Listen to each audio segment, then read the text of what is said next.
నెయ్యి లేనిదే ఏ వంట చేయరు. ముఖ్యంగా భారతీయులు పిండి వంటలు చేయాలంటే నెయ్యి ఉండాల్సిందే.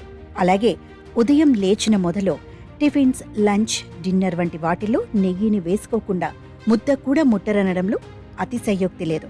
మరీ ముఖ్యంగా స్వీట్స్ లాంటి తీపి పదార్థాలు తయారు చేయడానికి నెయ్యిని ఉపయోగిస్తారు. చిన్న పెద్ద ఎంతో ఇష్టంగా తింటుంటారు. చాలామందిని చపాతీని కూడా నెయ్యితోనే తింటారు. నెయ్యి ఎంత ఉపయోగించాలనేది ఆహారం మీద ఆధారపడి ఉంటుందని నిపుణులు చెప్తారు.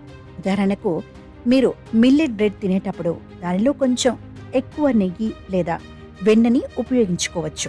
పప్పు, రైస్ తింటున్నప్పుడు నెయ్యిని ఎక్కువగా వాడకండి. నెయ్యి పిల్లలు, వృద్ధులకు మంచిది.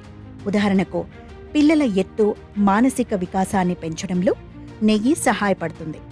అదే సమయంలో ఇది వృద్ధులకు ఔషధంగా పనిచేస్తుంది. ఎందుకంటే ఇది ఎముకలను దృఢంగా ఉంచుతుంది, నడవడానికి ఇబ్బంది కలగకుండా బలాన్ని అందిస్తుంది. అదే సమయంలో ఇది శరీరంలో అవయవాలు పనిచేసే విధానంలో మెరుగుదలని కూడా తెస్తుంది. ఆవు పాలలోని నెయ్యి సాధారణంగా పిల్లలకు మరింత ప్రయోజనకరంగా పరిగణిస్తారు. ఇంట్లో నెయ్యి మాత్రమే తినడానికి ప్రయత్నించండి. అయితే నెయ్యి తీసుకోవడం వల్ల చాలా ప్రయోజనాలు కలుగుతాయని అన్ని సీజన్లలో తింటారు.